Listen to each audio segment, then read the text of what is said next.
to the marquee session of the Apollo Tyres Sports Conclave.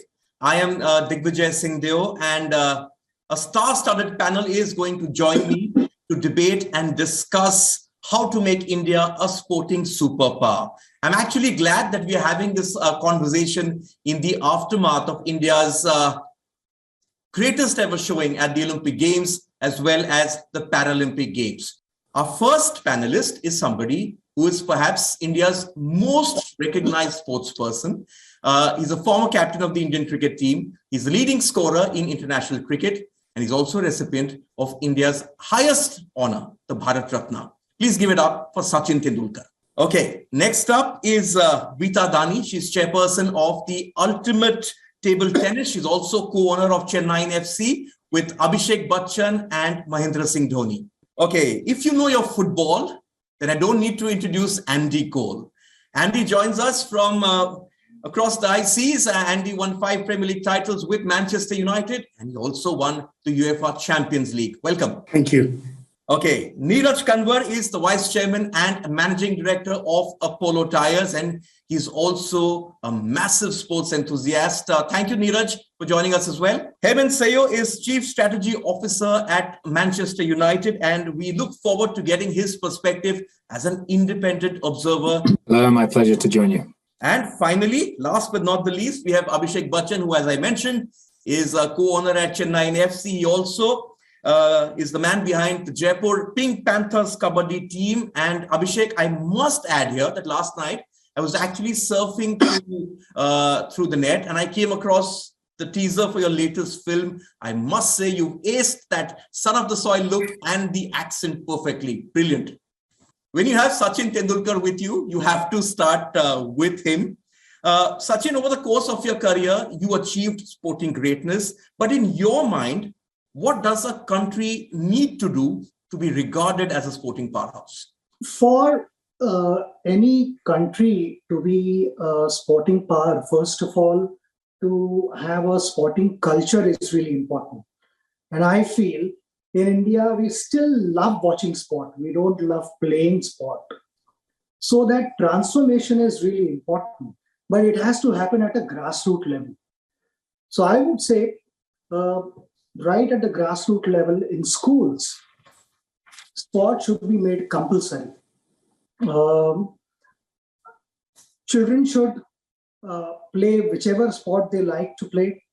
Eventually, what we are trying to achieve is a fitter and healthier India.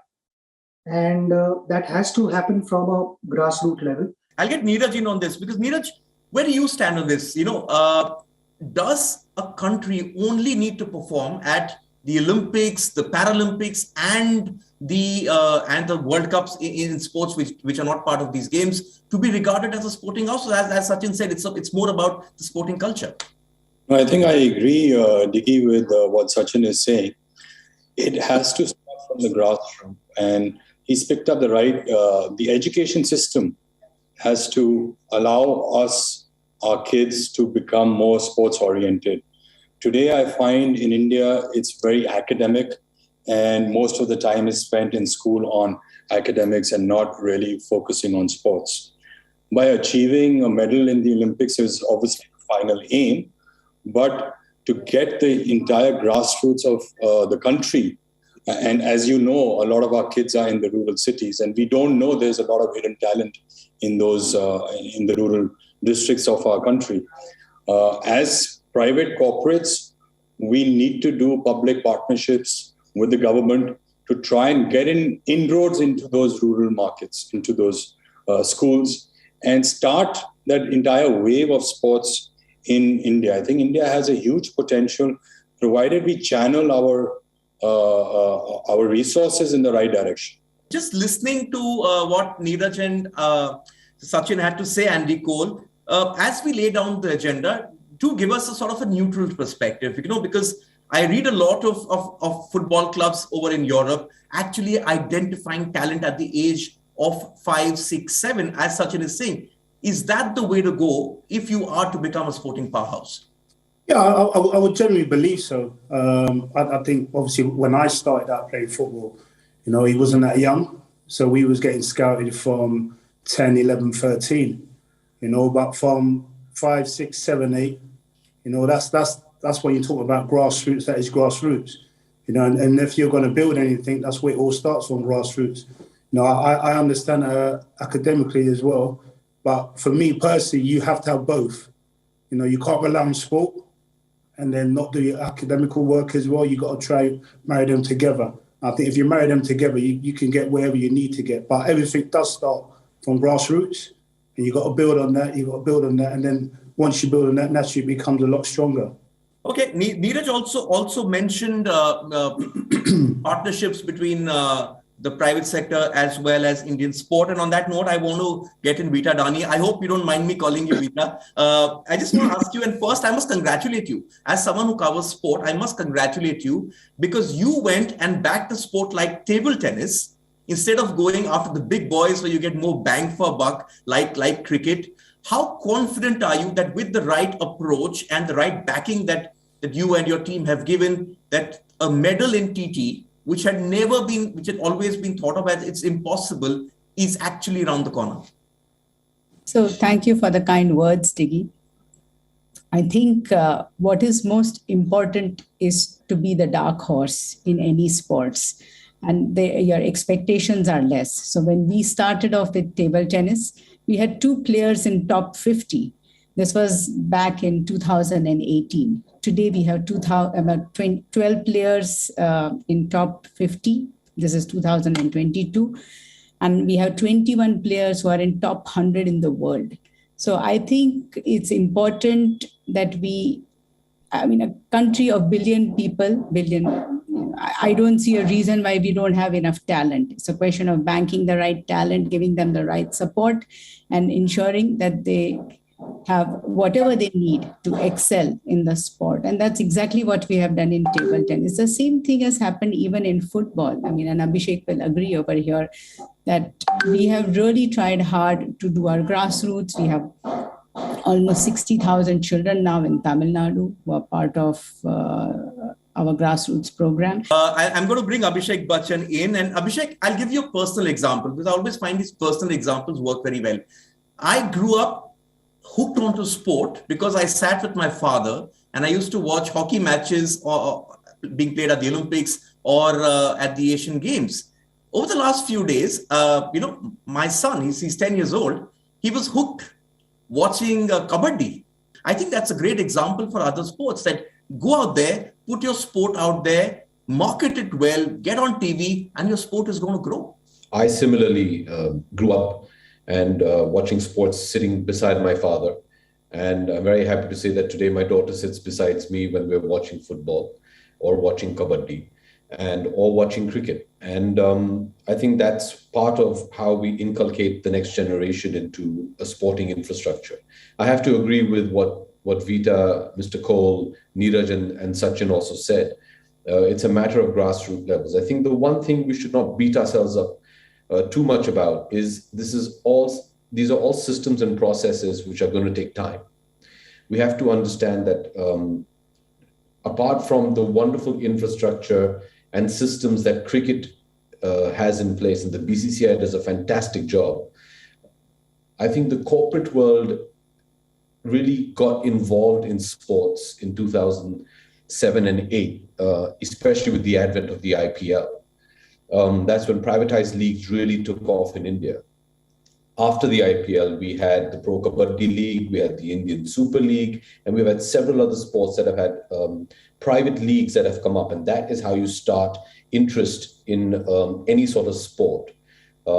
Plus with a mandate to all the teams, like, for example, in the ISL that we have, to have a grassroots program. When you identify the talent very young and build them up through the system and hope that they break through. You give them examples as the great Mr. Tendulkar sitting on this panel and as Mr. Cole. They're both icons of their sports and people that we've admired and looked up to and aspired to be like, although we've always known that we possibly will never have their talent set, but we still try.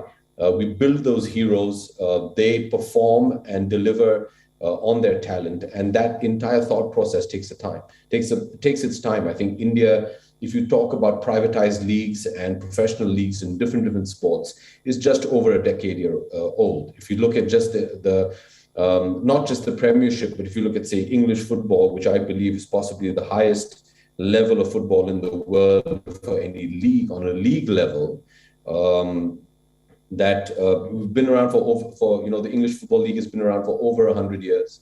They've had systems in places, and they do a wonderful job of marketing it worldwide. And I think, as reluctantly being a Chelsea fan, I can say that I think United has done a great job of putting the word of football out there. I think another important factor was Abhinav Bindra winning the gold at the Olympics. Till then, it was more of, are we good enough to get over there? But Hemant, just getting you in as well from the outside, India won a gold medal at these Olympic Games in Tokyo. There was a silver, there were 4 bronze medals as well, and India were 48th on the tally. Many countries, much smaller, were way ahead. But you've heard what the panel has to say. As an independent observer of Indian sport, where do you think India stands in terms of the journey towards being a powerhouse at the moment? Thank you very much. And if I may, I'm disappointed to hear that Abhishek is unfortunately a Chelsea fan, but you can't have everything right. So there you go. In terms of the Olympics, it's a great one because, frankly, I'm a huge Olympics fan. I love all sorts of sport, and I think India's been fascinating to see. I mean, I first kind of was aware of obviously cricket first and Sachin from India, but when watching the Olympics, hockey is what kind of people would associate typically with India, and it didn't escape many of us to see that actually in terms of the progress, particularly over the last 20 years. So if I kind of look back and see where India were in 2000 in the Olympics in Sydney, I think it was just 1 medal. Yes. It was a bronze. Yeah. Then kind of 20 years later, and particularly when you're looking at the Olympics, sort of the arc of the time it takes to develop does take, to pick up on the patience point, a significant amount of time. So 7 medals, 1 gold, I think it was 2 silvers, as you say, and then the bronzes. But for me, in 6 different sports. And very often people sort of associate certain sports with India and have predispositions about physiques, etc. But as Vita said, with 1 billion people, you have people who could be world class at pretty much everything. It's about finding that, and the links are there to pick up on Sachin's point.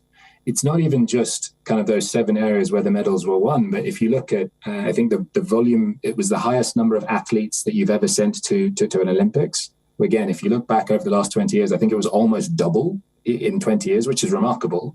If you increase the participation at the base and you have more people coming through, and you mentioned it, celebrating those people, the results then come. You do need to focus your efforts in terms of getting kind of the medals, but ensuring that actually you celebrate everybody who goes to participate. Yes, it is happening. And there was one more interesting aspect which sort of, emerged from the team that went to the Tokyo Olympics. It was one of our youngest.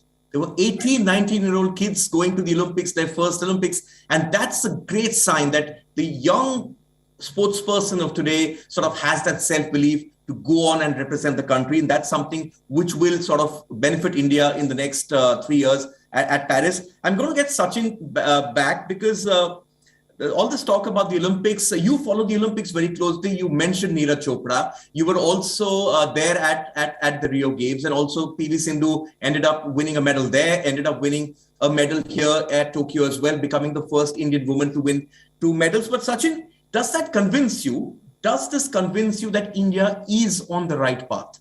That whatever's happening across sport, this is the right path. And as Abhishek said, it's only about having patience. India is on the right path. There is no doubt about it. And like Abhishek said, that it's going to take time and we need to be patient. But that doesn't mean that we wait for things to happen. We also need to keep moving forward and try and explore as many things as possible. I mean, the way our athletes performed in the Olympics last year was heartening to see. It was superb. I thoroughly enjoyed it. Now, there were some incredible performances. I mean, this was our best performance in all the Olympics. We won 7 medals, but again, I'd like to reiterate that there were guys who did not bring the medal back, but the way they played, the way they performed, just to name a few, Deepak was there in wrestling, then Aditi Ashok. Now that even I play a bit of golf, I was following all those things. It was a treat to watch. From our hockey team winning a bronze medal, we also saw women were not that behind.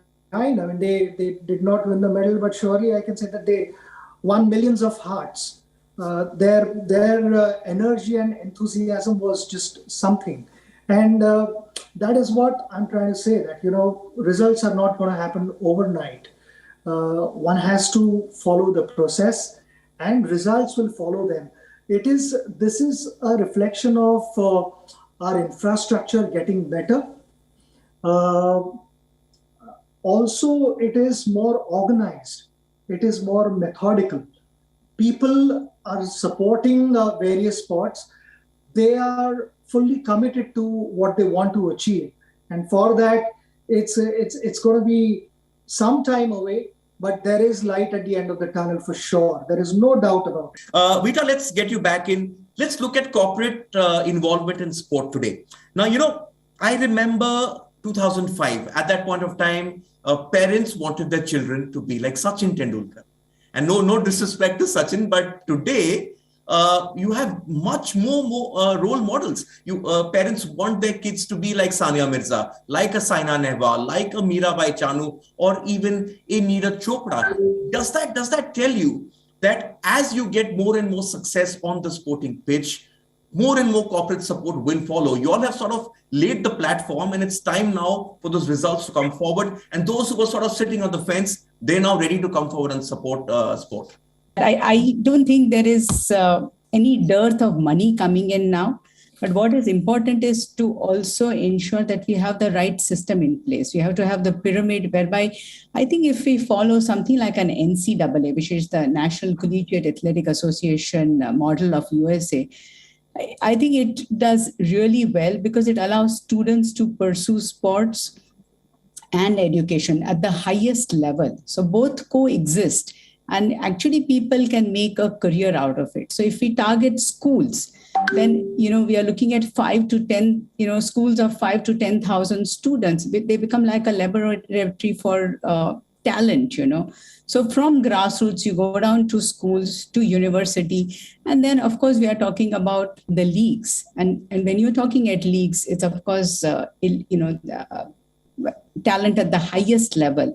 But more than that, you're looking at eyeballs. You're looking at broadcast. You're looking at youngsters. If you look at India, it's a young country with an average age of about 35.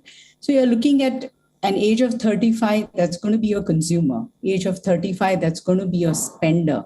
Age of 35, that is actually going to call the shots because they have the buying power. So how do you engage them? How do you keep them entertained? Those things are going to be very critical. And that's where the leagues are going to play a very important role over here. I need to get Andy Cole back here because Vita spoke about India being a very young country. A lot of a lot of people under 35, including kids. But what that also brings with it is a lot of self-belief.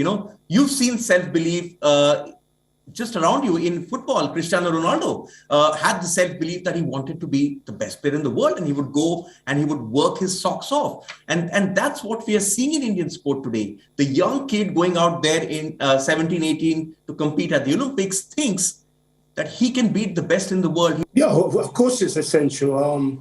We say in football in terms, if you don't believe in yourself, who else is going to believe in you? Because you have to believe in yourself. It doesn't matter what line of work you do. Ultimately, you have to believe in yourself. You have to believe in your qualities to do whatever you need to do. So in footballing terms, when you mention Ronaldo there, confidence in football is everything. You're playing in front of 70,000 people at Old Trafford. You're playing in front of 1 million of people.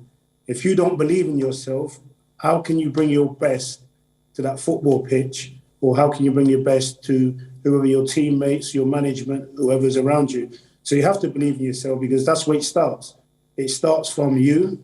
And also on that question of confidence, Abhishek, at the beginning you spoke about the leagues, and I'll just kind of give you a personal example. When I started out covering sport very early, 2001, 2002, Indian hockey was sort of down in the dumps, and India had a great tradition of hockey, as Hemant mentioned, 8 gold medals, but then it stopped, and then the self-doubt creeped in. And then you had the Hockey India League, where the players sort of started playing the same Australian or Spanish players or the Argentinians who they were scared of when they were playing, and that would lead to mistakes and conceding a goal in the last 2 or 3 minutes. But then all of that changed when they realized that, okay, they may be a bit bigger than me, but I have better skill sets. Do you see that self-confidence today in all the sports persons you interact with?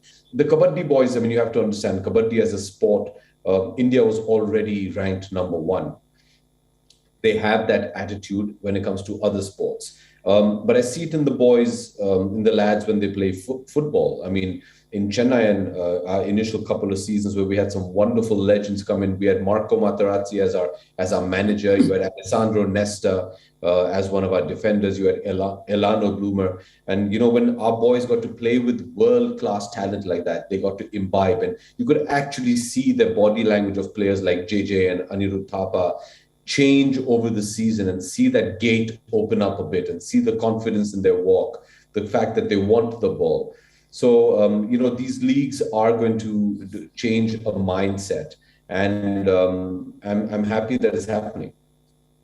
Okay, Hemant, you know, at the beginning, Neeraj spoke about the focus in India being a lot on academics, but do you think that there's also the marketing side of it, that ultimately, once a champion, as Sachin said, is celebrated, then parents start also looking at sport as a very viable career option? I think, yes, it's useful that their parent kind of is aware that they can make a career out of this, and this could help look after them. But I think Andy made this point, and I'd echo it and double down here, in that the academics and the sport is important, because I think something that we're all very aware of is only a very small percentage of people actually make it all the way through, but participating in sport is an end in itself.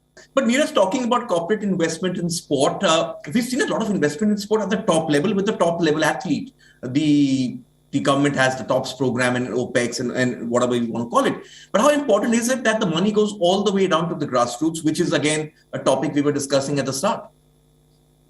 You know, Diggy, I've been listening to everyone, and I'm a clear believer of sports, and I love what Sachin has done in his life and what he's continuing to do. And what Hemant said, it's a marketing of an end-to-end system of the country. Today, if you see, we have over 180 engineering colleges in India, because most parents want our kids to become engineers. And now the wave has become software engineers because of startups, because there's huge valuations there. Where are our colleges for sports? Do we have public-private partnerships where people are coming up with academies for sports? And the answer is, I don't even know of any. Maybe there are a handful in India. So I'm talking about the entire DNA, the entire infrastructure of the country changing. The mindset of the country has to change if we want a big wave of the country going into sports. And a country like India, which has 1.3 billion people, can really do it, because once we focus on something, we really go after it. That's the DNA of India. Yes, let's move on from engineering to engineering sporting success. I think that's the nice way of summing it up. I need to wrap this. Thank you so much for your time, for your insights. Let's just keep this conclave and save it, and let's revisit this in 10 years, and let's see whatever we spoke, did that sort of materialize? Because I get a feeling, and there are far better experts here on screen, but just my feeling from covering sport is Indian sport is waiting to explode. Will it happen in Paris 2024? Will it happen in Los Angeles? I'm not sure of that. But I do remember that in 2008, the Indian hockey team didn't qualify for the Olympics. And we kept asking ourselves, will India ever get to an Olympic podium in hockey in our lifetime? We thought that won't happen, but we were proved wrong. On that note, Sachin Tendulkar, Abhishek Bachchan, Vita Dani, Neeraj Kanwar, thank you so much. Also to Hemen, to Andy Cole, and everyone out there who was listening, Abhishek Bachchan as well, and all our audience who've been patiently listening to some of the wisest minds in sport, not just Indian sport. Thank you so much. It's been an absolute pleasure hosting this, and hopefully Indian sport can not just grow and leap and bounce, but it can actually fly, it can actually soar. Thank you so much.